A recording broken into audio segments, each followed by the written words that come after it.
আকৃতি গঠন করেছেন, অর্থাৎ মায়ের জরায়ুর মধ্যে আল্লাহ রাব্বুল আলামিন আপন ইচ্ছায় সন্তানের আকৃতি গঠন করেছেন। অথচ দেখেন বাবার সাথে মায়ের মিলন হয়েছে, বাবার চেহারার সঙ্গে সন্তানের মিল নাই, মায়ের চেহারার সাথে সন্তানের মিল নাই। কথা বলেন ঠিক কিনা? এই জন্য কবি বলেছেন, ওরে মাটির টাকিজ বানায়া মিশন দিছে তার ভিতর, রবে রবের বাতিস করে দেখতে গড়ি কি সুন্দর ভাই, দেখতে গড়ি কি সুন্দর। ঠিক কিনা? তাকায়া দেখেন কারো চেহারা কালো, কারো চেহারা ফর্সা, কারো শ্যাম বর্ণ, কারো উজ্জ্বল বর্ণ। আপনারা বলুন যে এই লোকটারে আমার আল্লাহ কালো বইলা বানাইছে, ওই লোকটা কি দামি না বদামি? যেই লোকটারে আল্লাহ শ্যাম বর্ণ দিয়া বানাইছে ওই লোকটা দামি না বদামি? যেই লোকটারে আমার আল্লাহ ফর্সা রূপে বানাইছে দামি না বদামি? এ বন্ধু, এক একটা মানুষকে আমার আল্লাহ এক একটা সুরতে বানাইছে। এই জন্য কবি বলতেছেন, ও গো ইলাহি কি সুন্দর দেহ বানাইয়া এই ভোরে দিলাম পাঠাইয়া, তাই তো আমরা করতেছি বড়াই। ঠিক না বিজি? ও গো ইলাহি কি সুন্দর দেহ বানাইয়া এই ভোরে দিলাম পাঠাইয়া, তাই তো আমরা করতেছি বড়াই। ওরে মরণ কথা স্মরণ হয় না, চিরদিন কেউ বেঁচে রই না, জানি না কোন দিন মারা যায়। ও গো ইলাহি তোমার মতো দরদি কেউ নাই। ঠিক কিনা বলেন? ও গো ইলাহি মাতা পিতার মন ফলে মাতৃগর্ভে পাঠাইলে, জরায়ুতে দিয়াছিলে ঠাই, আমার মাতা পিতা টের পাইল না তোমার এই আজব ঘটনা। কথা কোন ঠিক কিনা? এ বাবাজির আমার, আমরা সবাই কিন্তু মা বাবার পবিত্র বন্ধনের মাধ্যমে দুনিয়াতে আসছি, কিন্তু দেখেন স্বামী যখন স্ত্রীর সঙ্গে মিলন করে গো, সন্তানটা কোন সময় আল্লাহ মায়ের গর্ভে দান করে এটা স্বামীও বলতে পারে না, স্ত্রীও বলতে পারে না। ঠিক কিনা গল? তাদের মিলনটা হয়, কিন্তু মিলনের মাধ্যমে আমার আল্লাহ কখন যে মায়ের গর্ভে সন্তানটারে পাঠায় পৃথিবীর কোন মুফতি সাহেব, মুহাদ্দিস সাহেব এটা বলতে পারে না। এই জন্য বলা হয়েছে, ও গো ইলাহি মাতা পিতার মন ফলে মাতৃগর্ভে পাঠাইলে, জরায়ুতে দিয়াছিলে ঠাই, আমার মাতা পিতা টের পাইল না তোমার আজব ঘটনা। আলেমুল গায়ব হে আল্লাহ সাই, ও গো ইলাহি তোমার মতো দরদি কেউ নাই। ও গো ইলাহি তোমার মতো দরদি কেউ নাই। নাম স্মরণে ভুল নিদানে দয়া ভিক্ষা চাল, গো ইলাহি তোমার মতো দরদি কেউ নাই। কষ্ট হচ্ছে বাবাজিরা, বন্ধু একটু ভাইবা দেখেন, বাবার সাথে মায়ের মিলন হলো, সন্তানটা মায়ের পেটে আসলো, কোন দিকে আসলো, কোন দিকে বের হলো, এটা কেউ টের পাই না রে বাজার। এরপরে দেখেন আমার আল্লাহ কেমন কারিগর। এই মায়ের গর্ভে সন্তানটাকে দেওয়ার সাথে সাথে 2.5 থেকে 3 মাস যখন পার হয়, মায়ের গর্ভে সন্তানের রূহটা চলে যায়। এরপরে দেখবেন মায়ের মুখের খাবারটাই সন্তানের খাবার হয়, মায়ের মুখের খাবারটা সন্তানের খাবার হয়। অথচ সন্তান দুনিয়ার আলো বাতাস দেখে নাই, তিনি কেমন কারিগর। এমন শব্দকার আছে ভাই এই ঘড়ি তৈয়ার করে, এই ঘড়ি তৈয়ার করে ভাই লুকাই ঘড়ির ভিতরে, ভাই লুকাই ঘড়ির ভিতরে। কথা বলেন ঠিক কিনা? এই ঘড়ি মানে নিজের ঘরেও ঘড়ি বুঝছেন না, এটা হাতের ঘড়ি না, ওয়াল ঘড়ি না। এই ঘড়ি দিয়া কবি বোঝাইছে একটা মানুষের পুরাটা দেহরে। এমন শব্দ কার আছে ভাই এই ঘড়ি তৈয়ার করে, এই ঘড়ি তৈয়ার করে ভাই লোকাই ঘড়ির ভিতরে। আমার আল্লাহ কেমন ঘড়ি বানাইছে, এদের ভিতরে আবার একটা সন্তান আল্লাহ পাঠিয়ে দিছে। ইডতে একটা দড়ি, কথা কোন ঠিক না ঠিক? কারণ মায়ের পেটে সন্তান থাকলে আস্তে আস্তে এটা মায়ের রক্ত মাংস খাইয়া মায়ের পেটের মধ্যেই বড় হয়। বাজানো আপনারা দেখবেন মা সন্তান গর্ভে নেওয়ার পরে অনেক সময় দেখবেন শিং মাছ খায়, অনেক সময় দেখবেন দুধ খায়, কলা খায়, ডিম খায়। ডাক্তার পরামর্শ দিছে এটা বাচ্চার শরীরে পুষ্টি যোগাইবে। দেখেন খাইছে মায়ের মুখ দিয়া, পুষ্টি গেছে বাচ্চার শরীরে, কথা কোন ঠিক কিনা? কারণ মায়ের নাড়ের সাথে সন্তানের নাড় যুক্ত আছে। মায়ের খাদ্য নালীর সঙ্গে সন্তানের পেটের ভিতরে, মায়ের পেটের ভিতরে সন্তানের খাদ্য নালীর সংযুক্ত আছে। এই জন্য ভাইয়েরা দেখবেন মায়ের মুখের খাবার সন্তানের খাবার হয়। ওই সন্তানটা আস্তে আস্তে মায়ের রক্ত মাংস খাইয়া মায়ের মুখের খাবার তার দেহের মধ্যে যাইয়া রুষ্ট পুষ্ট হওয়ার পরে মায়ের পেটের মধ্যেই সন্তানের হাত হইয়া যায়, পাও হইয়া যায়, চোখ হইয়া যায়, নাক হইয়া যায়, কান হইয়া যায়, মাথার মধ্যে চুল গজায়, ঠিক না বেঠে?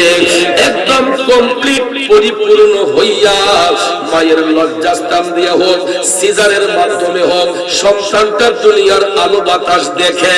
প্রশ্ন হলো, এতদিন মায়ের পেটে থাকলাম, মারে কষ্ট দিলাম, তা সত্ত্বেও মায়ের চেহারার সাথে সন্তানের চেহারার কোনো মিল থাকে না। কেমন কারিগর আমার আল্লাহ! এক একটা মানুষকে এক একটা রূপ দিয়া বানাইছে। আরে কোরআন হাদিস কইলা দেখো ভাই, আদম তো সামান্য নয়। ওরে আদম দিয়া কুদরতুল্লাহ এই ভবেতে প্রকাশ হয়। কোরআন হাদিস কইলা দেখো ভাই, আদম তো সামান্য নয়, কথা কোন ঠিক কিনা? বাজার আমার এক একটা মানুষের রূপের সাথে আরেকটা মানুষের রূপের মিল নাই। এখন এটা নিয়ে একটু গবেষণা করেন না, কেন কারোর চেহারার সাথে কারোর চেহারার মিল থাকে না? অন্যান্য প্রাণীর আকার আকৃতি নাই, নমুনা এক হয়, কিন্তু মানুষের রূপের সাথে কারো রূপের কেন কোনো মিল হয় না?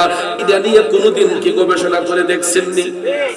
বাজান আমার একটু হাকিকতের দৃষ্টিতে নজর করলে দেখবেন আমার আল্লাহ দয়াল নবীর পৃথিবীর মধ্যে পাঠাইছিলেন সূরতে বাশার রূপ দিয়া, ঠিক না ঠিক? তাই বলে কি আমাদের মতো মানুষ?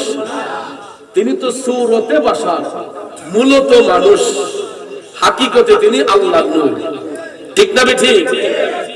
যাতে পৃথিবীর কোন মানুষ কোনদিন বলতে পারে না ওই ব্যক্তিটা নবীর মতো, ওই ব্যক্তিটা নবীর মতো, ওই ব্যক্তির চেহারাটা নবীর মতো।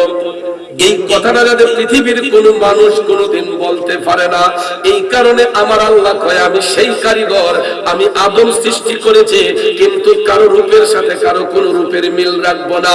এক একটা আদমকে এক একটা রূপ আমি আল্লাহ দান করব, এক একটা আদম সন্তানকে এক একটা রূপ দিয়ে আমি গঠন করব। এই জন্য আল্লাহ তাআলা কয় হুয়াল্লাযী ইউসাউফিরুকুম ফিল আরহামি কাইফা ইয়াশা, তিনি সেই সত্তা যিনি জরায়ুর মধ্যে তোমাদের আকৃতি গঠন করে দিয়েছেন। বন্ধুরা আমার, বাবাজিরা আমার, সন্তানটা কালো হবে না ফর্সা হবে, শ্যাম বর্ণ হবে না উজ্জ্বল বর্ণ হবে, দুনিয়াতে আসার আগে আমার আল্লাহ নির্ধারণ করে রাখছে। অনেক সময় দেখবেন ফর্সা মায়ের পেট থেকে কালো সন্তান আসে, আসেনি?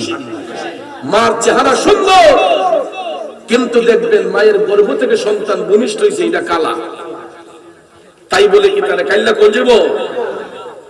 কালো সন্তান হলো দেখবেন মা কই এটা আমার জাদু, আমার সোনার টুকরো, কথা কোন ঠিক না ঠিক? আমার লক্ষ্মী সোনামণি।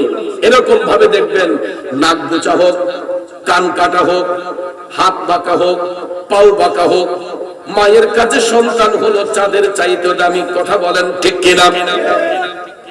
একটু আগে স্বামী মিরাজ একটা বলছিল, লেংরা আতুর কানা খোরা হইলে পরে ছেলে, দোলা যাইরা তবু মায়ের টান দিয়া লয় কোলে, পুত্র যদি কুপুত্র হয় মায়ে নাহি ঠেলে, হাজার দোষ রাখিয়া গোপন সন্তানের পালে।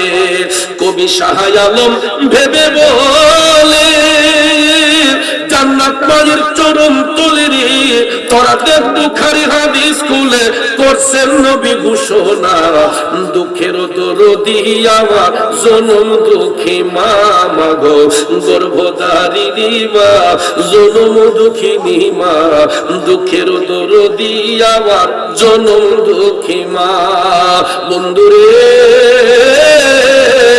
কালো হোক, শ্বেত বর্ণ হোক, ফর্সা হোক, উজ্জ্বল বর্ণ হোক, মার কাছে সন্তান চাঁদের চাইতো দামি। কথা কোন ঠিক কিনা? এই জন্য বাবাজিরা আমার, কোনদিন কোন মানুষকে নিয়ে ক্রিটিসাইজ করবেন না, কোনদিন কোন মানুষকে নিয়ে বদনাম করবেন না, গীবত করবেন না। কেননা হাদিস শরীফে আমার রাসূল বলেছেন, আল গীবাতু আশাদ্দু মিনাজ জিনা। কোন মানুষ সম্পর্কে ধারণা না রেখে গীবত করা জিনার চেয়ে খারাপ কাজ। জিনার চেয়ে খারাপ কাজ হলো গীবত করা, পরনিন্দা করা। এই জন্য বাবাজিরা আমার, কোন মানুষকে না যায় না, কোন মানুষ সম্পর্কে ধারণা না রাখা তার সম্পর্কে মন্তব্য করা যাবে না। নির্ভরযোগ্য কারণ থাকতে হবে, অকাট্য প্রমাণ থাকতে হবে, তারপরে কোন মানুষ সম্পর্কে তহমত দিতে হবে। কারণ কোন মানুষ সাধারণ নয়, প্রত্যেকটা মানুষ অসাধারণ। কথা বলেন ঠিক কিনা? আর কালো হইয়া যদি লোকটা দুনিয়াতে আসে তাই বলে তাকে নিকৃষ্ট মনে করবেন না। নবীর সাহাবীর মধ্যে সবচাইতে কালো ছিলেন হযরতে বেলাল হাবশী রাদিয়াল্লাহু তাআলা আনহু। এই আলোচনা আপনারা বহুবার শুনেছেন। বেলাল হাবশী সাহাবীদের মধ্যে সবচাইতে কালো ছিলেন, কিন্তু যার সিনার মধ্যে ইশকে মুস্তাফার প্রেম থাকার কারণে, হুব্বে মুস্তাফার প্রেম থাকার কারণে আমার নবী বলেছিলেন, বেলাল তুমি আমি নবীর আগে জান্নাতে কদম রাখবা। এত কালো ছিলেন সাহাবীদের মধ্যে, আর কোন কালো সাহাবী এত ছিলেন না। হযরতে বেলাল রাদিয়াল্লাহু তাআলা আনহু খুব কালো ছিলেন, কিন্তু যার অন্তর ছিল নূরের আলোয় আলো। কষ্ট হইতেছে? আমার নবী ডাক দিলেন, বেলাল তুমি তো আমার আগে জান্নাতে কদম রাখবা। এটা শোনার সাথে সাথে হযরতে বেলাল টপ টপ করে চোখের পানি ছেড়ে কান্না করে তিনি কাঁপতে শুরু করলেন। বেলাল হাবশী ভাবলেন, নিশ্চয়ই আমি মনে হয় বড় ধরনের কোন অন্যায় করে ফেলছি। তিনি কাঁপতে শুরু করলেন। আমার রাসূল বললেন, বেলাল তুমি কাঁপো কেন? বেলাল হাবশী ডাক দিয়ে কই, নবী গো, নিশ্চয় আমি বড় ধরনের কোন অন্যায় মনে হয় করে ফেলেছি, নাইলে আপনি দুজাহানের সরদার, আপনার আগে আমি বেলাল কেমনে জান্নাতে কদম রাখবো? আমার রাসূল ডাক দিয়ে কই, বেলাল এই কারণে তুমি আমার আগে জান্নাতে কদম রাখবা, হাসরের ময়দানে আমার আল্লাহ আমি রাসূলকে বহন করার জন্য একটা জান্নাতি সাওয়ারি পাঠাবে। এই বাহনটার সামনে একটা শিকল থাকবে। বেলাল রে, ওই শিকলটা টানার জন্য আমার আল্লাহ যাকে মনোনীত করবেন ওই ব্যক্তিটাই হলো তুমি বেলাল। হাসরের মাঠে আল্লাহ রাব্বুল আলামিন আমি নবীকে বহন করার জন্য যেই জান্নাতি সাওয়ারি পাঠাইবেন, এটা টাইনা নেওয়ার জন্য তার সামনে একটা শিকল থাকবে, আর ওই শিকলটা থাকবে তোমার কাঁধের মধ্যে। যেহেতু আমি প্যাসেঞ্জার, তুমি ড্রাইভার। প্যাসেঞ্জার আগে না ড্রাইভার আগে? ড্রাইভার আগে না প্যাসেঞ্জার আগে? আমার রাসূল হবেন জান্নাতি বাহনের প্যাসেঞ্জার, আর ড্রাইভার হলেন হযরতে বেলাল। এই ড্রাইভার মানে এটা ইঞ্জিন চালিত গাড়ি নয়। ওই জান্নাতি বাহনের সামনে একটা শিকল টানানো থাকবে, এটা হযরতে বেলালের কাঁধের মধ্যে থাকবে। রাসূল বসা থাকবেন, বেলাল দুই চাকার সাইকেল দিয়ে তিনি হাঁটবেন। সুবহানাল্লাহ কল। এই জন্য দেখবেন একজন কবি লিখছে, মানুষ একটা দুই চাকার সাইকেল, হাওয়ার উপর চলে গাড়ি, লাগে না পেট্রোল ডিজেল, মানুষ একটা দুই চাকার সাইকেল। কত তো বাস্তব। মানব দেহের মধ্যে আমার আল্লাহ এমন একটা চাবি মাইরা দিছে গো, এটা জনম জনম চলতেছে। গাড়ির মধ্যে দেখবেন মোবিল যদি ড্যামেজ হয়ে যায়, এটা মোবিল পাল্টাতে হয়। তেল যদি ফুরিয়ে যায়, আবার তেল ঢুকাতে হয়, নাইলে গাড়ি চলবো। ইঞ্জিন চালিত গাড়ি ঘোড়া মোবিল লাগে, তেল লাগে, পানি লাগে, কথা কোন ঠিক না বেঠিক? সবটার সংমিশ্রণে এই গাড়িটা হাওয়ার উপর চলে, চারটা চাকার উপরে, দুইটা চাকার উপরে, তিনটা চাকার উপরে। কিন্তু ভাইয়ার আমার, মানুষ দুই চাকার সাইকেল কেন বলা হয়? দুইটা পাওয়ার উপর ভর করে জনম জনম চলতেছি। আমার আল্লাহ এমন তেল মোবিল দেহের মধ্যে ফিট কইরা দিছে, মরার আগের দিন পর্যন্ত ইডার পাল্টানো লাগে না, কথা কোন ঠিক কিনা? এই জন্য আমার বাবাজিরা গভীর মনোযোগ, শুধু মানুষের গীবত করবেন না, সৃষ্টি তত্ত্ব নিয়ে একটু গবেষণা করবেন। শুধু মানুষ নিয়ে মন্তব্য করবেন না, চায়ের দোকানে বৈশা মানুষ নিয়ে মন্তব্য করবেন না, গীবত না কইরা নিজের দেহটারে নিয়ে একবার ভাবেন।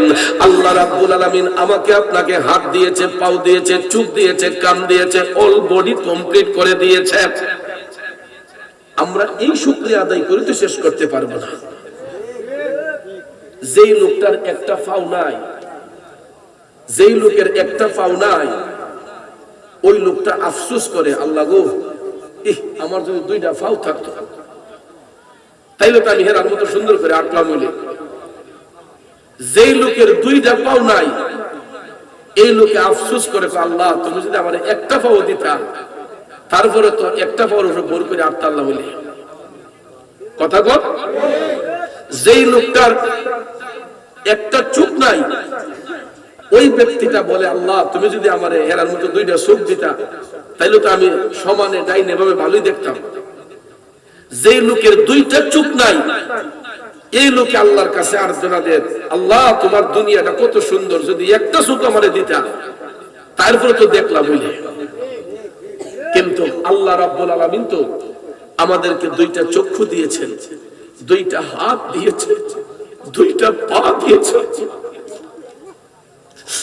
স্বয়ং সম্পূর্ণ করে আল্লাহ তাআলা আমাকে আপনাকে সৃষ্টি করেছেন। আমরা তো একবার সেই শুকরিয়া আদায় করি, বরঞ্চ এই হাত দিয়ে আরেকজনকে আঘাত করি, এই পা দিয়ে আরেকজনকে লাথি মারি। ওরে সৃষ্টিকর্তার ইশারাতে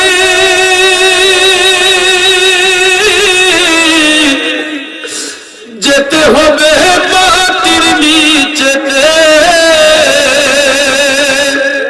আরে চলবে না আর বাহাদুরি, যাহা করতে দুনিয়ায় হাইরে, যাহা করতে দুনিয়ায়, ওরে দম ফুরাইলে রঙের জলসা যাইব শেষ হইয়া, ঠিক কিনা বলেন বন্ধু? আল্লাহ রাব্বুল আলামিন আপনাকে আমাকে স্বয়ং সম্পূর্ণ করে সৃষ্টি করেছে, হাত ভাঙা দেয় নাই, পাও ভাঙা দেয় নাই, স্বয়ং সম্পূর্ণ করে আল্লাহ তাআলা সৃষ্টি করেছে। এই জন্য অন্যের গীবত না কইরা, অন্যের সমালোচনা না কইরা একবার নিজের দেহটারে নিয়ে ভাবতে হবে, নিজেকে নিয়ে একটু স্টাডি করেন যে আল্লাহ তাআলা আমারে কত সুন্দর কইরা বানাইছে। এই শুকরিয়া আদায় কইরা প্রতিনিয়ত আমার আল্লাহরে সিজদা করবেন নামাজের মাধ্যমে। কিন্তু নামাজ পড়ব দূরের কথা, আমরা তো মসজিদের দ্বার কাছেও যাইতে চাই না। আমি চ্যালেঞ্জ করে বলতে পারবো, এখন আমার মাহফিলে যে শ্রোতারা বসছেন, এখানে অর্ধেকেরও বেশি মানুষ আজকে আছেন এশারের নামাজ কাজা হয়েছে, মাগরিব কাজা হয়েছে, আসর কাজা হয়েছে, জোহর কাজা হয়েছে। ফজরের কথা বললে লজ্জা চলে আসে, ফজরের টাইমে তো নামাজ পড়বো দূরের কথা, কম্বলের নিচ থেকে উঠতে তো মন চায় না, ঠিক না ঠিক? আর পড়বই বা কেমনে রে বাজার? এই যে একটা মুনাজাত, এটা করলাম সবার হাতে আছে। আগে দেখতাম ফুলাফানের এত, ওখান প্রায় সময় দেখি মুরব্বীর হইতে পারে, ঠিক না ঠিক? আগে দেখতাম শুধু ফুলাফান টিপাটিপি করে মোবাইল, ওখান দেখি হমান তালে, কথা কোন ঠিক না ঠিক? জিগাইলে কি তো কাহা এটা দি অ্যান্ড্রয়েড কাউ ফুলা বিদেশ থেকে ফোন দেয়, একটু ইমুদা কথা কোন লাগে, ঠিক না ঠিক? একটু চিন্তা করেন, যেই কাকারা, যেই পড়ালেখা না জানো ভাইরা, কোন এক সময় বাটন মোবাইল সম্পর্ক তাদের কোনো ধারণা ছিল না, নাকি মিথ্যা বলছি? ওই যেটারে আমরা কোডি মোবাইল করে নিই, এই যে বাটন মোবাইল, এটা সম্পর্ক ধারণা ছিল না। আমরা ছোটবেলায় দেখতাম গ্রামীণ ফোনের ফোনটা যখন আইতো, এটা কথাটা শুনবার লেগে কানের লগে নিয়ে কান লাগাই কথা, এটা কেমনে কথা, ঠিক না ঠিক? মোবাইল কেমনে কার্ডন লাগে, কেমনে কল লাগানি লাগে, এই ধারণাও অনেকের ছিল না। এরপরে আস্তে আস্তে যুগের তালে টিপতে টিপতে কোনটা মিস কল, কোনটা ডায়াল কল, কোনটা রিসিভ কল ফুলাবানি খেলেছে। এরপরে যখন চাইনা মোবাইল বাড়িছে, চাইনা মোবাইল যখন বাড়িছে, ওখান দেখা যায় এটার মধ্যে টর্চ লাইট বেড়াই আছে। এরপরে আগে যে টেপ রেকর্ডার ফটো লইয়া ওয়াকম্যান কানো লইয়া ঘুরতো, ইতেও নাই। ওখান দেখা যায় এই চাইনা সেটের মাঝে বামবামি করে, ঠিক না ঠিক? দিন মজুর থেকে নিয়ে রিক্সা চালক সবাই ফোনের মধ্যে লাগে, ওই গানও শুনতেছে, মোবাইলও টিপতেছে, টর্চ লাইটও দিতেছে। চাইনা মোবাইলের আওয়াজ তো মাশাআল্লাহ খুব কম, ওই বলেছে মাইকের মতো। তখন বাটন মোবাইল সম্পর্কে মানুষ ইউজ করতে করতে ভালো ধারণা যখন হয়ে গেছে, আস্তে আস্তে আসছে অ্যান্ড্রয়েড, যেটা ইন্টারনেটের মাধ্যমে সারা বিশ্বের খবর মুহূর্তের মধ্যে রাখা যায়। Google software, YouTube, Facebook, Twitter, তারপরে ভাইবার, মেসেঞ্জার, হোয়াটসঅ্যাপ, বন্ধুরা আমার, বিভিন্ন গণমাধ্যমের খবরাখবর মুহূর্তের মধ্যেই সোশ্যাল মিডিয়া আমাদের হাতের মুঠোয়। কুস্তুলে কয় দেখছি ফেসবুক, আগে ফোলাফানে কই তখন চাচারাও এই করে টিপে এমনে, আরেকজনে এই করে টিপে এমনে, টিপতে টিপতে টিপতে তাদের যে গুরুত্বপূর্ণ সময়, এই সময় পার হয়ে যায়। হঠাৎ করে দেখা যায় মসজিদের মাইকে এলান হচ্ছে, আসসালাতু খায়রুম মিনান নাওম।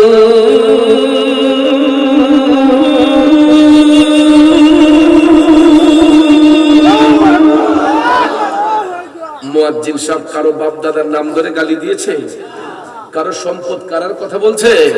মুয়াজ্জিন সাহেব বলেছে আসসালাতু খায়রুম মিনান নাওম, ঘুম থেকে নামাজ ভালো, ঘুম থেকে নামাজ ভালো। ওই মুহূর্তে দেখবেন দুইজনে যে হারারা টিপছে মোবাইল দি, ফুলাফানে টিপছে, ওই টাইমে দেখবেন হাত থেকে মোবাইলটা এমনি টুস করে পড়ে যায়।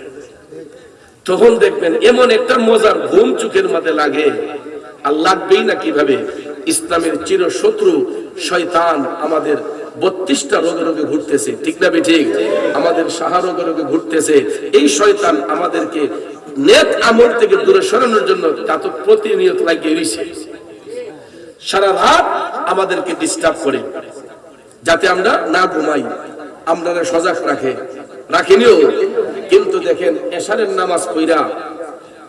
নামাজ পড়া মুমিন বান্দা যতক্ষণ ঘুমে থাকে, আমার রাসূল বলছেন রহমতের ফেরেশতা ওই ব্যক্তির শিয়রে দাঁড়াইয়া আল্লাহর জিকির করে। এশারের নামাজ পড়ে মুমিন ব্যক্তি যতক্ষণ ঘুমে থাকবে, ফজরের আগ পর্যন্ত রহমতের ফেরেশতারা ওই ব্যক্তির শিয়রে দাঁড়াইয়া সারা রাত আল্লাহর কাছে জিকির করে। ওই ফেরেশতারা ডিউটি করে, তাদের ছুটি হয় কখন? যখন আসসালাতু খায়রুম মিনান নাওম বলা হয়, তখন আল্লাহ তাআলা ওই ফেরেশতাদেরকে ছুটি প্রদান করে। আর ওই ফেরেশতারা যখন তাদের পালক ঝাড়া দিয়ে যখন যায়, তখন তাদের পালকের ঝাড়ায় গোটা পৃথিবীটা শীতল হয়ে যায়। আপনারা দেখবেন ফজরের পরে যে সময়টা, ফজরের টাইমে গায়ের মধ্যে একটা শীতল হাওয়া লাগে না? চৈত্র মাসের প্রখর রুদ্র যদি হয়, গরমের তীব্র তাপ যদি হয়, তখনও দেখবেন ফজরের টাইমে সকাল বেলায়, ভোর বেলায় শরীরের মধ্যে একটা ঠান্ডা বাতাস আইসা লাগে। এটা এমনিতে লাগে না। যেই ফেরেশতারা সারা রাত মুমিনদের শিরে দাঁড়ায় আল্লাহর জিকির করে, রাসূল বলেন আসসালাতু খায়রুম মিনান নাওম, এই শব্দটা বলার সাথে সাথে আল্লাহ তাআলা ওই ফেরেশতাদেরকে ছুটি প্রদান করে। এরা যখন তাদের পালক ঝাড়া দিয়া যায়, তাদের পালকের ঝাড়ায় গোটা পৃথিবী শীতল হয়ে যায়। এই জন্য আমার রাসূল বলছেন ফজরের টাইমে তোমরা ঘরের দরজা জানালা ওপেন করে দাও, ফজরের টাইমে ভোরবেলা তোমাদের ঘরের দরজা জানালা সব খুলে দাও, কারণ ওই মুহূর্তে যে হাওয়াটা ঘরের ভিতর ঢুকে এই ঘরের মধ্যে আর কলেরা রোগ বেমার থাকবে না। ফজরের ভোরবেলার যে বাতাসটা, এটা বিজ্ঞানও বলে, কোরআনও বলে, সুন্নাহও বলে, এই ভোরবেলার বাতাসটা স্বাস্থ্যসম্মত বাতাস। এই জন্য দেখবেন ডায়াবেটিসের রোগী যারা ডাক্তারের কাছে গেলেই কয় যে সকালবেলা ভোরে উঠে হাইটেন। ডাক্তার তো বিজ্ঞানিক পরামর্শ দিচ্ছে, কিন্তু আমার রাসূল সুন্নাতের মাধ্যমে বলেছেন, রাসূল বলেছেন ভোরবেলার বাতাসটা স্বাস্থ্যসম্মত। এই সময় রহমতের ফেরেশতারা ছুটি হয়, এদের পালকের ঝাড়া দিয়ে যায়, গোটা পৃথিবী শীতল হয়ে যায়। আর ওই হাওয়াটা যার গায়ের মধ্যে লাগবে, যার ঘরে প্রবেশ করবে, ওই ঘরের মধ্যে কোনো রোগ বেমার, কলেরা রোগ বেমার থাকবে না। কিন্তু আমরা কি এটা করি? ফজরের টাইমে দেখা যায় আমাদের দরজা জানলা আরো বেশি টাইট করে লাগাই রেখে কথা বল। কিন্তু কোন এক সময় আমরা দেখতাম আমাদের বাপ চাচারা, মা চাচিরা ফজরের টাইমে ঘুম থেকে উঠা তারা কোরআন তেলাওয়াত করতেন, নামাজ পড়তেন। এরপরে ঘর বাড়ি ঝাড়ু দিয়া বিসমিল্লাহ বইলা চুলার মধ্যে আগুন দিতেন। 100-র মাঝে 90 জন মনে আছে এখন মা চাচি রাতে নাস্তা খায় না, পরিবারের রাতে নাস্তা খায় না। খাইব কেমনে? শাস্টল একদম কাছে, জায়গায় জায়গায় খাবারের হোটেল।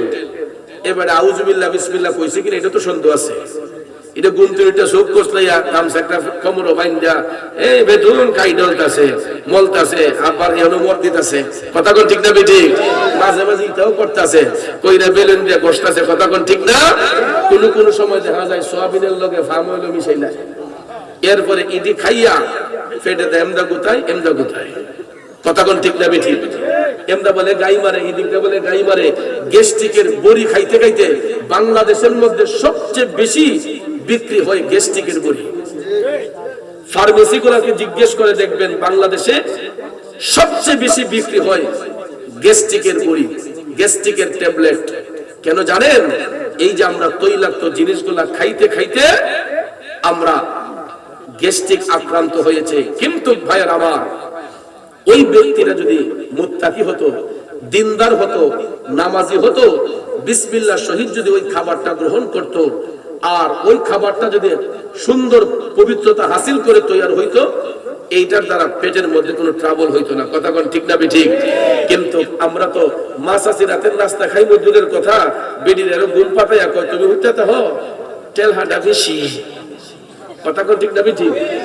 উঠতে হো আমি নামাজ ফেরা তোমার লাগে নাস্তা লইয়া মনে। কথা কোন ঠিক না বেঠিক? এবারে দেখা যায় চা খাইয়া, নাস্তা খাইয়া রে দুইটা রুটি লইয়া, ডাইল কুদ্দুর লইয়া, বাজি কুদ্দুর লইয়া আইসে বাড়িতে কয় অমুকে মা উঠছো না। কথা কোন ঠিক না বেঠিক? আরাম দিতে দিতে বেডির ঈমান আমল নষ্ট করে দিছি। কথা কোন? নিজের যেমন নষ্ট হলো, আমার মা চাচির আমল গুলো নষ্ট হয়ে যাচ্ছে। এখন ঘরে ঘরে আর কোরআনের আওয়াজ শোনা যায় না, ঘরে ঘরে বাড়িতে বাড়িতে উঠানের মধ্যে কোরআন তেলাওয়াতের চর্চা শোনা যায় না। কিন্তু আমি বাস্তব অভিজ্ঞতা থেকে আজ থেকে 30 বছর আগের কথা বলতেছি, আমরা যখন মক্তবে যেতাম, আজ থেকে 30-32 বছর আগের কথা বলতেছি, যখন মক্তবে যাইতাম আমরা দেখতাম বড় চাচা, বড় চাচি এবং আমার মা চাচিরা সবাই, আমার বাপ চাচারা উঠানের মধ্যে চাটি বিছাইয়া ফজরের নামাজ পড়া রিয়ালের মধ্যে কোরআন শরীফ থইয়া এক লাইনে তারা বড় ভাই, মাইজো ভাই, ছোট ভাই কোরআন শরীফ পড়ছেন। এরপরে মা চাচিরা ঘরের ভিতর কোরআন তেলাওয়াত করছেন। এরপরে ঘর বাড়ি ঝাড়ু দিয়া বিসমিল্লাহ কইয়া সুঙ্গাটা ফু দিয়া চুলাত আগুন দিছে। এই খাবার খাইয়া, এই নাস্তা পানি খাইয়া বাপ চাচারা কেউ অফিস আদালতে গেছে, কেউ ক্ষেত খামারও গেছে, ব্যবসার মধ্যে গেছে। ওই খাবার খাইলে পরে গ্যাস্ট্রিকে জ্বালাইছে না, কারণ এটা তো হালাল পন্থায় তৈরি হয়েছে, বিসমিল্লাহ শরীফ তৈরি হয়েছে, হালাল ভাবে এটা তৈরি হয়েছে। এই খাবার খাইলে কোনোদিন পেটে ট্রাবল হওয়ার কথা নয় এবং ভয় নাই। আগের মানুষের কি অত গ্যাস্ট্রিক আছিল? এত গ্যাস্ট্রিকের বড়ি খাইতে হয় নাই, এত রোগ বেমারও তাদের আসে নাই। না আসার কারণ হলো তাদের ঈমানটা তাজা ছিল, তাদের আমলটা মজবুত ছিল। আর যুগ যত ডেভেলপ হচ্ছে আমাদের ঈমান আমলের জোর কমে যাইতেছে। আগে তো মাসাজিরা সুঙ্গা দা ফুল দিয়ে আগুন ধরাইতো, আর ওখানে আর সুঙ্গা লাগে না, ম্যাচ লাইটও লাগে না, গ্যাস লাইটও লাগে না, টিপ মারলে আগুন ফাল ধরতে যাবে না, মিথ্যা বললাম? গ্যাসের চুলা আনলে কয় ওটু চুলা আনিস, ওটু চুলা, আউযুবিল্লাহ নাই বিসমিল্লাহ, টিপ মারলে আগুন ফাল ধরতে যাবে। কথা কোন ঠিক না ঠিক? আমার বাবাজিরা, যুগ যত ডেভেলপ হচ্ছে আমাদের ঈমান আমল তো ডেভেলপ হওয়া দরকার ছিল, কিন্তু দেখা যায় এমন একটা ফিতনার যুগে আমরা আসছি গো, আমরা জানের মধ্যে আরাম দিতে দিতে আর রূপ জইতো না হইতো না কোন ইহান থেকে বিটগর বাজারে যাইব, আইটা যাইতো জানে বলে কোলায় না, ওটু ডান, আর যদি হাইটটা যাইতো ব্লাড সার্কুলেশনটা ঠিক থাকতো, শরীরের ব্লাড সার্কুলেশন ঠিক থাকতো, কিন্তু গড়টা থেকে বাইরে ওটু ডানস না, কারণ ফটো পয়সা যেমন আছে গাড়িও তো আছে, ঠিক না ঠিক? আর আমরা দেশের ড্রাইভারও তো মাশাআল্লাহ গুরুত মাইরো একটা মুসলমানের রোডে লামাত, কথা কন। আরে বাপ রে, ইডির বই লেখে আর হেরা নিজের নিজে মনে করে একজন বিমানের পাইলট মনে করে, কথা কন। আমরা বেড়াইতে প্রাইভেট কার দৌড়াই, মাঝে মাঝে অনেক সিফার রাস্তা গেলে আছে না, একটু বেল দিলে সাইড দেওয়ার লেগে গাড়টার এমনি সাইড বের করে সাইয়ে কি করে এমনি একটা কেরাটি মারে, ওর মাইরত কি করে জানেন, গাড়ির মানে দাগ লাগাই দেয়, দাগ লাগাই দিলে পরে গাড়ি থামাই, যদি কই ভাই এটা কি করলেন, গরিব মানুষ বুঝছি না, এক কথা কই গরিব মানুষ বুঝছে না। স্যার যেন যদি ধরে শহরের ভিতরে হুজুর গরিব মানুষ কি করবেন, আপনারা তো আল্লাহ দিব, এমনি পেলেন ক্ষতি করে লিছে, আল্লাহ বলে দিব। এই জন্য চালক যারা, আপনারা যতক্ষণ স্ট্যান্ডিং এ বসবেন, এটা রিজিকের তালাশ, এটার স্ট্যান্ডিং এর মধ্যে আপনার বিবি বাচ্চার রিজিক, কথা কোন ঠিক না ঠিক? এই এটাকে আপনি কর্মটারে ইবাদত মনে করতে হবে। আপনি যদি যেমন তেমন চলেন, আপনার দেহটা যদি ড্যামেজ হয়ে যায়, জীবনটা যদি ঝুঁকির মধ্যে চলে যায়, আপনি কি চিন্তা করেছেন একবার এটার সাথে কয়টা প্রাণ জড়িত? আপনার বিবি, আপনার বাচ্চা, আপনার মা বাবা। এই জন্য চালক ভাইরা যারা আছেন, বিশেষ করে সিএনজি চালক, অটো চালক ভাইয়েরা, রিক্সা চালক ভাইয়েরা, আপনারা সব সময় নিজেকে সেফ রাখবেন, সতর্ক রাখা সুন্দরভাবে রাস্তা চলাচল করবেন। ৫ ওয়াক্ত নামাজ পড়ে যতক্ষণ আপনি এটার স্টিয়ারিং এ ধরে রাখবেন, ততক্ষণ পর্যন্ত আপনার আমলে নেক আমল বলে গণ্য হবে, এটা ইবাদত বলে গণ্য হবে যদি কর্মটাকে আপনি ইবাদত মনে করেন। আর যদি মনে করেন যে চিটারি বাটফারি কইরা যাই, তাইলে এটা কখনো ইবাদত হবে না। কথাটা কি বুঝতে পারছেন? যাক, আমি যেই কথাটা বলতেছিলাম, কথায় কথা লম্বা হয়ে যায়। আগেকার যুগের মা চাচিরা, বাপ চাচারা ফজরের নামাজ পড়েছেন, কোরআন তেলাওয়াত করেছেন, ঘরবাড়ি ঝাড়ু দিয়া বিসমিল্লাহ বলে চুলার মধ্যে আগুন দিয়েছেন, ওই খাবারটাও খাইতে সুস্বাদু হয়েছে। কিন্তু এখন বাজারের দোকানের জিনিসগুলা খাইতে খাইতে, অতিরিক্ত তৈলাক্ত জিনিস খাইতে খাইতে দেখবেন পেটের মধ্যে ঘেঁষে আক্রান্ত হয়, বিভিন্ন রোগ বেমারে আক্রান্ত হয়। আর এখন বর্তমানের যুগে মানুষ নামাজের দিকে ধাবিত হয় না, এই সারা রাত মোবাইল টিপতে টিপতে এমন একটা টাইমে শয়তান আমাদেরকে ঘুম পাড়ায়, যখন মুয়াজ্জিন সাহেব বলেন আসসালাতু খায়রুম মিনান নাওম, ঘুম থেকে নামাজ ভালো, ঘুম থেকে নামাজ ভালো, তখন দেখবেন আমার দেশের ছেলেরা এরা বলে না হুজুর এই মুহূর্তে আমাদের ঘুমটাই ভালো, ইচ্ছে মতো ঘুমাইয়া বাসি কি এমন বাসি ডাকতে ডাকতে সে একবারে বাসি ধুমধুমি করে। সকালবেলা জিগে দেখো আও রাত্রে যে কত মোবাইল টিপছিনি, চোখ যে লাগছে, আজান কেমন দিয়েছে কইতে পারি না। ঠিক না বেঠিক? ঠিক না বেঠিক? বাবাজিরা আমার, আপনাদের পায়ে হাত ধরে জানতে চাই, এই যে ফজরের নামাজটা কাজা করে আমি ঘুমাইলাম, ঘুমের ঘরে আমার আপনার মরণ হতে পারে কি পারে না?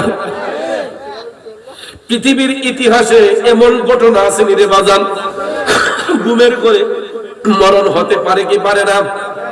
এই জন্য কবি বলেছেন, কেমন করে ঘুমাও তুমি, কেমন করে ঘুমাও তুমি, ফজর করে কাজা, এমন তো হতে পারে জোহরে জানাজা। ঠিক না ঠিক? ঘুমাইছেন সুস্থ শরীর নিয়া, কিন্তু দেখা যায় আপনার পরিচয় হইছে লাশ বইলা, কথা বলেন ঠিক কিনা? ঘুমাইলাম সুস্থ শরীর নিয়া, ভাইয়ের আমার উঠার আগেই দেখা যায় ওই ব্যক্তি জন্মের ঘুম ঘুমাইয়া গেছে, লাশ হয়ে গেছে। ফজরের নামাজ কাজা করেছে, জোহরে জানাজার সময় এসেছে। এই জন্য ভাইয়ের আমার এখনো সময় আছে, ইত্তাকুল্লাহ, আল্লাহকে ভয় করতে হবে, 5 ওয়াক্ত নামাজ পড়তে হবে, ঠিক কিনা বলেন? হযরতে বেলাল হাবশী কাঁপতে শুরু করলেন, নবী গো, নিশ্চয়ই আমি মনে হয় বড় ধরনের কোনো অন্যায় করে ফেলেছি, নাইলে আপনি দুজাহানের সরদার, আপনার আগে আমি কেমনে জান্নাতে কদম রাখি? আমার রাসূল বলে, বেলাল রে, এই কারণে তুমি জান্নাতে আগে কদম রাখবা, হাসরের ময়দানে আল্লাহ তাআলা আমি নবীর জন্য যেই সাওয়ারি পাঠাইবো, এই সাওয়ারিটা থাকবে তোমার কাঁধের মধ্যে। কাজেই তুমি যখন এই সাওয়ারি, এই শিকল যখন কাঁধে নিয়ে হাঁটতে থাকবা, জান্নাতের দরজা যখন খোলা হবে, অবশ্যই তুমি বেলালের কদমটা আগে জান্নাতে পড়বে, ঠিক না বেঠিক? আরো জোরে কোন ঠিক না বেঠিক? বেলাল হাবশী যেহেতু আগে থাকবেন শিকল টানার জন্য, অবশ্যই জান্নাতের দরজা খোলার পরে বেলাল হাবশীর কদমটা আগে পড়বে। এই জন্য আমার রাসূল বলেছেন, বেলাল তুমি আমি নবীর আগে জান্নাতে কদম রাখবা। নবীর কথা সত্য না মিথ্যা? জোরে কোন সত্য না মিথ্যা? এই জন্য আমার বাবাজিরা, কালো হোক, শ্যামবর্ণ হোক, ফর্সা হোক, উজ্জ্বল হোক, কোনোদিন কোনো মানুষকে নিয়ে ক্রিটিসাইজ করবেন না, মন্তব্য করবেন না। কারণ ওই কালো ব্যক্তিটার অন্তর যদি সুন্দর হয়, কালো ব্যক্তিটার আত্মা যদি শুদ্ধ হয়, ওই কালো মানুষটার বান্দা থেকে আমার আল্লাহ বন্ধুরূপে গ্রহণ করতে পারে। আমরা তো লেবাসধারী মানুষ, লেবাস লাগাইয়া আমরা দেখবেন কিছু কিছু মজ্জুব পাগল আছে, এদেরকে নিন্দা করি। আর আমরা তলে তলে নামাজ পড়া, সুদ খাই, ঘুষ খাই, সিটারি, বাটফারি যা আছে ওগুলো তুই করি। আর মজলুম পাগল যারা, এরা দুনিয়ার লাথি মাইরা, এরা ফেরারি হইয়া আল্লাহরে পাওয়ার লেগে ঘুরে। একটু আগে কথাটা বলে আসছি, কিশোরগঞ্জের একটা মসজিদের নাম আছে পাগলা মসজিদ, আসেনি বাজার? এই মসজিদে নামাজ পড়ার জন্য বিভিন্ন জেলা উপজেলা থেকে মানুষ যায়, পাগলার মাজার জিয়ারত করত আর পাগলার মসজিদে গিয়া নামাজ আদায় করত। মসজিদ কার ঘর? বানাইছে পাগলা। বানাইছে কে? পাগলাই এই জায়গার মাঝে মসজিদ বানাইয়া, পাগলা তো চলে গেছে, তো এলাকার মানুষে কইতো, তে কেন মসজিদ বানাইছে, নামাজ পড়ে না? তে নামাজ পড়ে না, মসজিদ বানাইছে। আর ওই পাগলারে ওই এলাকার মানুষগুলা অবজ্ঞা করত, তাকে নিয়ে মন্তব্য করত, তার উপর পাথর ছুঁড়ে মারত, ইট পাটকল মারত, পাগলার শরীর দিয়ে রক্ত ঝরত। পাগলা কয়, রে নামাজিরা, তোরা তো ভাবছ আমি দুনিয়া নবী পাগল। আমি দুনিয়া নবী পাগল না, আমি আমার মৌলার প্রেমের পাগল। আমার বাবাজিরা, বন্ধুরা, লোক দেখানো ইবাদতকারী জাহান্নামের সবচাইতে নিকৃষ্ট জায়গার মধ্যে থাকবে। সহিহ তিরমিজিতে আসছে, ওই জায়গাটার নাম হলো জুব্বুল হুজন। নাম কি? এটা সহিহ তিরমিজিতে আসছে, জাহান্নামের সবচাইতে নিকৃষ্ট খারাপ জায়গা হচ্ছে জুব্বুল হুজন। এর চাইতে খারাপ কোন জায়গা জাহান্নামে নাই। তো এখানে দুজকি মানুষের শরীরের পচা ফুসগুলা গিয়া এক জায়গায় ডাম্পিং হয়। পৌরসভার নর্দমা দেখবেন ড্রেন দিয়া গিয়া একটা জায়গার মধ্যে গিয়া যায়, এই ডাম্পিং করা হয়। নর্দমা রাখার জন্য, বর্জ্য রাখার জন্য আলাদা দেখবেন ডাম্পিং করা হয়। নালা দিয়ে যে ময়লা যায় এগুলারে জমাইয়া আবার দেখবেন একটা জায়গায় নিয়ে ডাম্পিং করা হয়। তো দুজকি মানুষের শরীরের পচা ফুসগুলা একটা ড্রেন দিয়া গিয়া একটা জায়গায় ডাম্পিং হয়। এই জায়গাটার নাম হচ্ছে জুব্বুল হুজন। আর এই জুব্বুল হুজনে লোক দেখানো ইবাদতকারীকে, ওই দেখবেন কিছু কিছু মুসল্লি, তুমি নামাজ পড়ো না, আমরা তো নামাজ ছাড়া চলি না, নামাজ নিয়ে বেড়াগিরি দেখা আসেনি। নামাজ পড়তে পড়তে কালো দাগ। আবার দেখবেন এমনি মুসল্লি, আর তলা দেখলাম শয়তানি আছে না কিছু লোক। সকালবেলা যেটা কইলে বুঝবেন, এই গাইটা ধুয়াইছে, গাইটা ধুয়াইয়া ফজরের নামাজটা হইলে কি তুই টান দেয় বান্ধব, ফজরের নামাজ ফিরে গায়ের বান্ধ টান দিচ্ছে, দুধটা দুয়াইয়া দেখছে যে অন্য দিন থেকে আদাসের একটু কম হয়ে গেছে। কম হইতো কেন? কাশ্মীরা সাইডের মধ্যে চাইয়া দেখবেন আদাসের পানি মিশে লিছে, সমান করে লিছে। এর ফলে দেখবেন কেমন মুসল্লি হাজির রুমালটা মাথা দিয়া রাস্তা দিয়া শীতের দিনে কুরকুরি আবার দিলালিয়া সুবহানাল্লাহ আলহামদুলিল্লাহ আসেনি মিয়া। মানুষ তো মনে করে বাপ বেটা নামাজ ফিরা গাইরা তো হয়েছে, দুধটা মনে টাটকা হইব, কথা কোন ঠিক না? এরপরে বাজারও মাঝে মাঝে মিটার লিয়ে জানিও,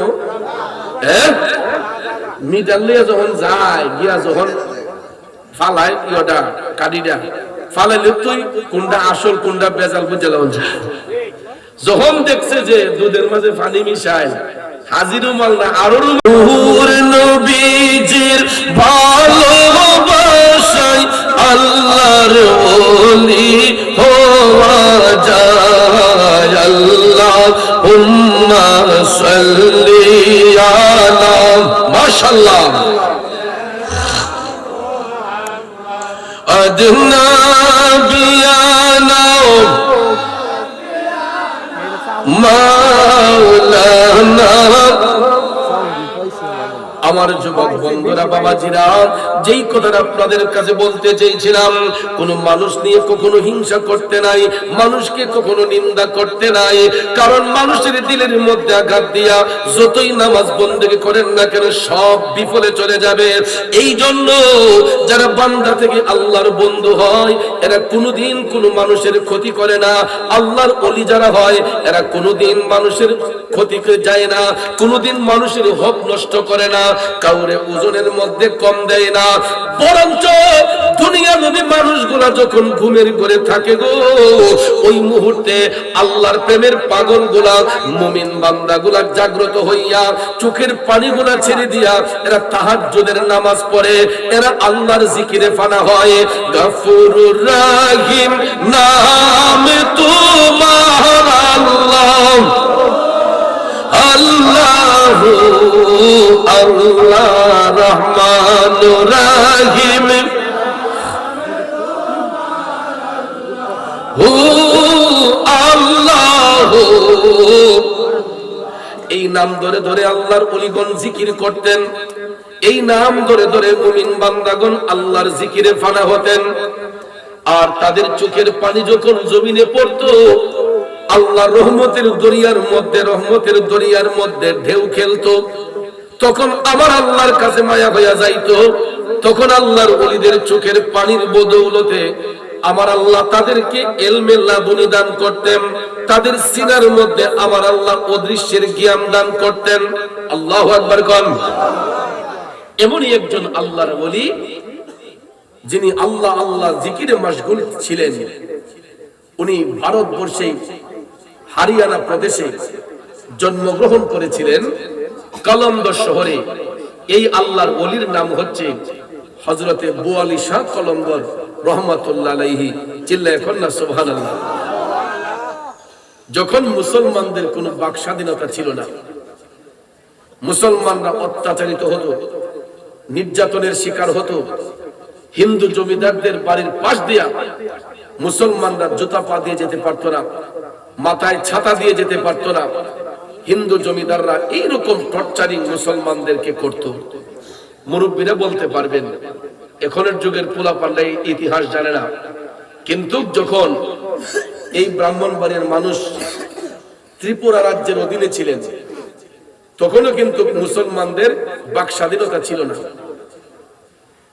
হিন্দু জমিদাররা মুসলমানদেরকে অনেক টর্চারিং করত। কিন্তু দেখেন বর্তমানে 95% মুসলমানের দেশে তোমার আল্লাহরে সিজদা করো না দেখা, যদি তোমার মওলা সত্য হয়, যদি তোমার আল্লাহ সত্য হয়, তোমার খোদার যদি পাওয়ার থাকে, অবশ্যই তো তোমার খোদা তোমারে সাহায্য করবে। বুয়ালিশা কলন্দর কয় অবশ্যই আমার খোদা আমারে সাহায্য করবে। এবার হিন্দু জমিদাররা বলতেছে, বুয়ালি তাইলে তোমার নামাজের মুসল্লাটা আমরা আজকে পানির মধ্যে ফেলে দেব। কিসের মধ্যে? পানির উপরে কি দাঁড়ানো যায়? নৌকা ছাড়া, তক্তা ছাড়া পানির উপর দাঁড়ানো সম্ভব? জাদুকররা বলতেছে, হিন্দু জমিদাররা বলতেছে, বুয়ালি এই নামাজের মুসল্লা আমরা পানির মধ্যে ফেলে দেব, তুমি যদি পানির উপর দিয়ে হাইটা গিয়া এই নামাজের মুসল্লায় দাঁড়াইয়া তোমার আল্লাহরে সিজদা করো, তাইলে আমরা বুঝবো তোমার খোদার পাওয়ার শক্ত। বুয়ালি কলমদার বলতেছে, অবশ্যই অবশ্যই আমি পানির উপর দিয়ে হাইটা গিয়া আমার আল্লাহরে সিজদা করব, আমি অবশ্যই পানির উপর দিয়ে হাইটা গিয়া আমার আল্লাহরে সিজদা করব, তবে আমার একটা শর্ত। জমিদাররা কয় কি শর্ত? বুয়ালি কলমদার কয় ওই শর্ত হলো আমি যদি পানির উপর দিয়া হাইটা গিয়া আমার আল্লাহরে সিজদা করে দেখাতে পারি, তোমরা বলো সবাই কালেমা করে তোমরা মুসলমান হইয়া একই আল্লাহর ইবাদত করবা। তো এরা মনে করছে যে আমরা তো জাদুকর আছি, আমরা তান্ত্রিকরা তো আছি, তো তান্ত্রিকরা যদি মন্ত্র পড়ে তাইলে বুয়ালিরে পানির তলে ডুবাই দিব, তাইলে বুয়ালি আমরা দল আইসা পড়বে। এরা অনেকক্ষণ চিন্তা ভাবনা করে ঠিক আছে আমরা রাজি, যদি তুমি পানির উপর দিয়ে হাইটা তোমার আল্লাহরে সিজদা করে দেখাইতে পারো তাইলে আমরা তোমার দলে চলে আসবো, তুমি যেইভাবে বলবা আমরা সেইভাবেই শুনবো। বুয়ালিশা কলমদর টপ টপ করে চোখের পানি চাইরা তখন কান্না শুরু করলো, ও মৌলাজি তোমার রহিম নামটি থাকিতে আমি পাপী দহিবা যাইতাম নি। মৌলাজি তোমার রহিম নামটি থাকিতে আমি পাপী দহিবা যাইতাম নি। করিম রহিম নামটি তোমার আল্লাহ কাদের গুনি আমি পাপী দহিবা যাইতাম নি। আল্লাহর ওলি হযরতে বুয়ালিশা কলমদর টপ টপ করে চোখের পানি ছেড়ে তিনি কান্না শুরু করে দিয়া কয়, আল্লাহ ওগো মাবুদ, এই মুসিবত থেকে যদি আমাকে উদ্ধার না করো, আল্লাহ এই মুহূর্তে যদি তুমি আমার গায়েবী মদদের সাহায্য না করো, আমি বাধ্য হইয়া বেদিনের দলে চলে যেতে হবে। আর যদি তুমি আমাকে সাহায্য করো মালিক, ওই বেদিনগুলা 70 দিনের মধ্যে আবদ্ধ হবে। আল্লাহর ওলিদের ডাক আমার আল্লাহ শুনে কি শুনে না? খোদা তোমায় ডাকতে জানি না, ডাকার মতো ডাকলে খোদাই কেমনে শুনে না। আমার বাবারা, আমরা তো মালিকের ডাকার সিস্টেম জানি না, এই জন্য আমরা মালিকের কাছ থেকে অর্জন করতে পারি না। ডাকার সিস্টেম বুঝতে হবে, ডাকার সিস্টেম জানতে হবে। ডাকার মতো ডাকলে মালিক শুনে না কেমনে? আল্লাহ তো আমরা না ডাকার পরেও আমাদের ঘরের মধ্যে রিজিক পাঠাইতেছে। এই যে মহামারী করোনা গেছে, কত কিছু যাইতেছে, কত আপদ বিপদ যাইতেছে, কিন্তু ঘরের মধ্যে খাবার কোনো কমতি আছে? সবার ঘরেই কিন্তু খাবার আছে, তাহলে আল্লাহ দিল না কেমনে? হয়তো তরকারি 3টা দেখাইতেছেন, একটা দেখাইতেছেন, আমার আল্লাহ খাওয়াইতেছিনিও। সবার ঘরে তো মাশাআল্লাহ 3 বার খাবার দাবার হয়, সকালবেলা নাস্তা হয়, খাবার হয়, দুপুরে খাবার হয়, রাতে খাবার হয়। কিভাবে আসতেছে, কিভাবে চলতেছে, এটা আল্লাহ তাআলাই ভালো জানে। হয়তো আমরা কিছু উসিলা করি, এই জন্য আল্লাহ তাআলা আমরা সবার ঘরের মধ্যে ঠিক টাইমে রিজিক পাঠাইতেছে। কথা কোন ঠিক কিনা? তাইলে আল্লাহ দিল না কেমনে? অনেক সময় দেখবেন ফিসাব ধরে দইরা যখন তার 60 তরফে আঘাত করে না, ফিরে তার অবস্থা নেই, ঠিক নিও। ওই দিন একটা 80ও উঠে আবার কষ্ট লাগে। একজনে ঋণ করছে প্রায় 15 লাখ, আমার মুরিদানের মাঝে 15 লাখ টাকা ঋণ করছে।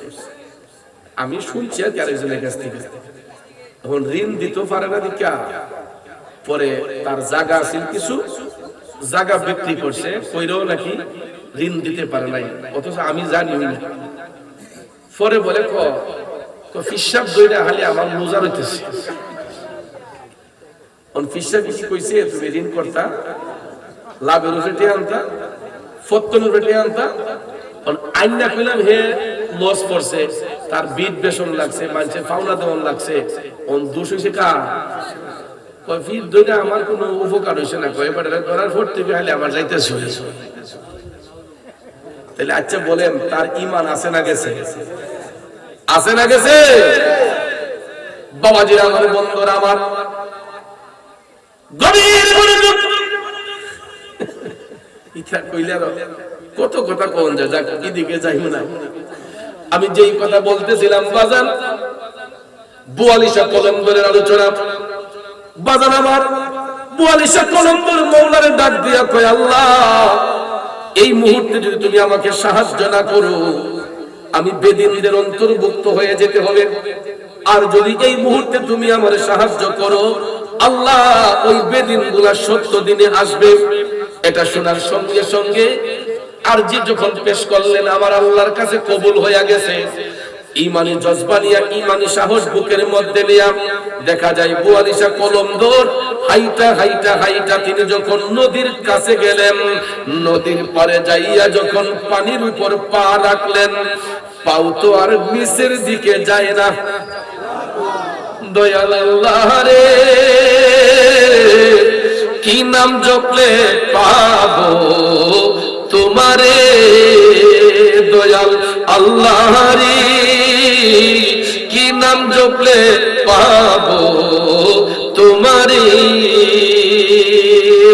42 কলমদর মহান আল্লাহর সন্তুষ্টি অর্জনের জন্য আল্লাহকে সিজদা করার জন্য সহি নিয়তে ঈমানি জজবা নিয়া পানির উপর যখন কদম রাখলেন পাও তো আর নিচের দিকে যায় না সামনের কদম রাখলেন এটাও নিচে যায় না আরেকটা রাখলেন পা নিচে যায় না যাইতে যাইতে যাইতে দেখা যায় অনেকটা দূর পানির পথিয়া তিনি হাইটা হাইটা নামাজের মুসল্লার মধ্যে গিয়া দাঁড়াইছে দাঁড়ানোর সাথে সাথে কিবলামুখী হইয়া 42 কলমদরে ডাক দিছে আল্লাহু আকবার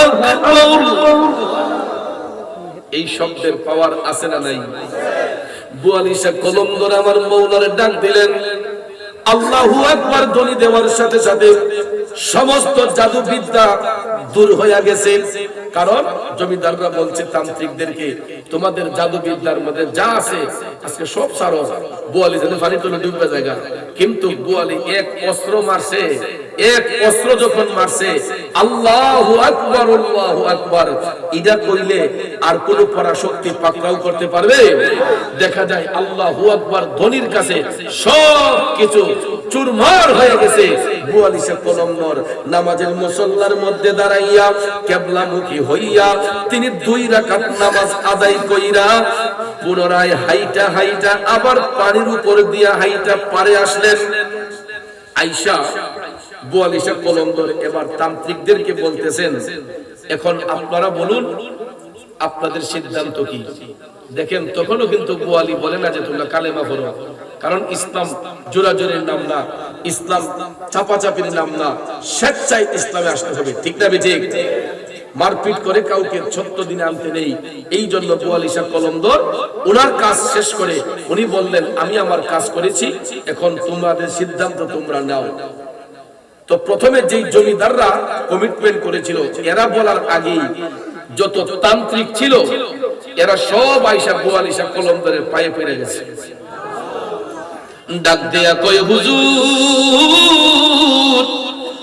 জীবনে আমরা কত জাদু মন্ত্র করলাম কত জাদুবিদ্যা দেখাইলাম কিন্তু হুজুর আমরা দেখলাম সমস্ত জাদুবিদ্যা আল্লাহর কুদরতের কাছে হার মেনেছে আমরা আজকের পর থেকে তওবা করতেছি আর কোনদিন আমরা তন্ত্র মন্ত্র করতে চাই না এখন থেকে আমরা এক আল্লাহর ইবাদত করতে চাই আপনি আমাদেরকে কালেমা করে মুসলমান বানাইয়া দেন এখন জমিদাররা দেখছে যে যাদেরকে দিয়া পাওয়ার দেখাইতেছে তান্ত্রিক তন্ত্র মন্ত্রদেরকে দিয়া পাওয়ার দেখায় কমা হেরাই যদি কালেমা বেরালায় তা আমরা শক্তি আর কই তাইলে তো আমরা হিন্দু থেকে লাভ নাই।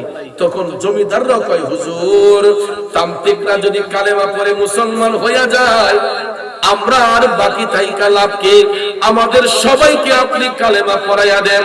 তখন বুয়ালিশা কলমদর নূরানি ঈমানি মধুর কালেমা লা ইলাহা ইল্লাল্লাহু মুহাম্মাদুর রাসূলুল্লাহ সাল্লাল্লাহু আলাইহি ওয়াসাল্লাম কালেমা পাঠ করাইলেন।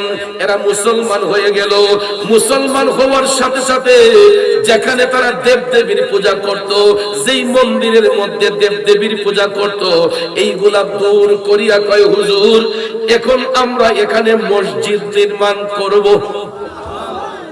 তখন ওই হিন্দুরা মুসলমান হইয়া, তান্ত্রিকরা মুসলমান হইয়া, এরা জাদুবিদ্যা ছেড়ে দিয়া, এরা যেখানে পূজা করত, দেবদেবীর পূজা করত, এইগুলা ছেড়ে দিয়া এরা এক আল্লাহকে সিজদা করার জন্য এই জায়গার মধ্যে মসজিদ নির্মাণ করেছে। এই হরিয়ানা প্রদেশে এই মসজিদের নাম মসজিদে বুয়ালি। আপনারা এখনো যদি গুগলে সার্চ করেন দেখতে পাবেন পানিপত শহরে আল্লাহর ওলি বুয়ালি শাহ কলমদরের মাজার। তিনি যেখানে নামাজ পড়েছিলেন সেখানে আমার আল্লাহ একটা শুকনা চোর বাসায় দিয়েছে। মাঝে মাঝে দেখবেন নদীর মাঝখানে চোর উঠে না, বৈরব ব্রিজ পার হওয়ার সময় দেখবেন ডান দিকে তাকায়া দুই পাশে পানি, মাঝখানে একটা চর। এখানে এখন ঘরবাড়ি হয়ে গেছে, ঘরবাড়ি হয়ে গেছে।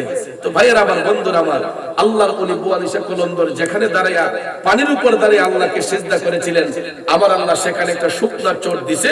বুয়ালি শাহ কলমদর ওফাতের আগে তিনি ওসিয়ত করেছিলেন যে আমি যদি মারা যাই তোমরা আমাকে ওই জায়গাতে দাফন করবে, যার চতুর্দিকে পানি, মাঝখানে আল্লাহর ওলি বুয়ালি শাহ কলমদরের মাজার শরীফ। চতুর্দিকে পানি থই থই করে, কিন্তু এর মাঝখানে বুয়ালি শাহ কলমদরের মাজার শরীফ। এটা আর নিচে যায় না, পানি তলিয়ে যায় না। এই জন্য তাকে পানিপতের আল্লাহর ওলি হযরতে বুয়ালি শাহ কলমদর রাহমাতুল্লাহ আলাইহি তিনি আল্লাহর ঘর মসজিদ নির্মাণ করে মানুষদেরকে ইসলামের খেদমতে দাবিত করে তিনি হরিয়ানা প্রদেশের অন্তরালে পানিপত শহরে আল্লাহর ওলি বুয়ালি শাহ কলমদর এখন পর্যন্ত তিনি আল্লাহ আল্লাহ জিকির করে মশগুল রয়েছেন। পরপারে কথা কোন ঠিক না ঠিক?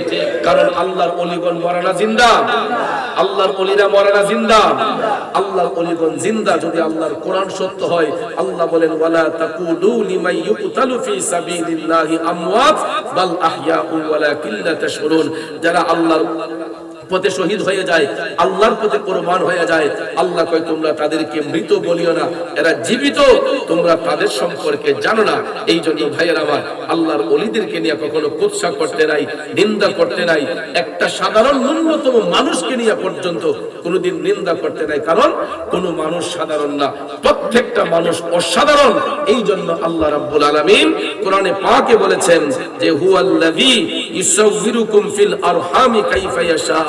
আল্লাহ বলেন তিনি সেই সত্তা যিনি মাতৃগর্ভে মায়ের জরায়ুর মধ্যে তোমাদের আকৃতি গঠন করেছেন। লা ইলাহা ইল্লা হুয়াল আজিজুল হাকিম। তিনি ব্যতীত অন্য কোনো উপাস্য নেই, তিনি মহাপরাক্রান্তশালী এবং বিজ্ঞানময়। আল্লাহ রাব্বুল আলামিনের হুকুমের বাহিরে পৃথিবীতে কেউ চলতে পারবে? এই জন্য ভাইয়ের আমার, আজকের আলোচনার সারসংক্ষেপ হলো যে আমরা মায়ের গর্ভ থেকে যে ভূমিষ্ঠ হয়েছি, হওয়ার পরও আল্লাহ তাআলা আমাদের এক একটা মানুষকে এক একটা মেন্টালিটি দিয়েছেন, এক একটা মনোভাব দিয়েছেন। আর আমাদের মনোভাবটা যেন সৎ কাজে দাবিত হয়, আল্লাহর ইবাদতে মাশগুল হতে পেরে আমরা যেন আমাদের জীবনকে অতিবাহিত করতে পারি।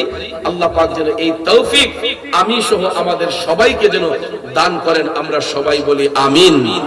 আর একটু জোরে বলি আমিন। আমরা এখন প্রিয় নবীকে সালামের মাধ্যমে একটু জিকিরের তালিম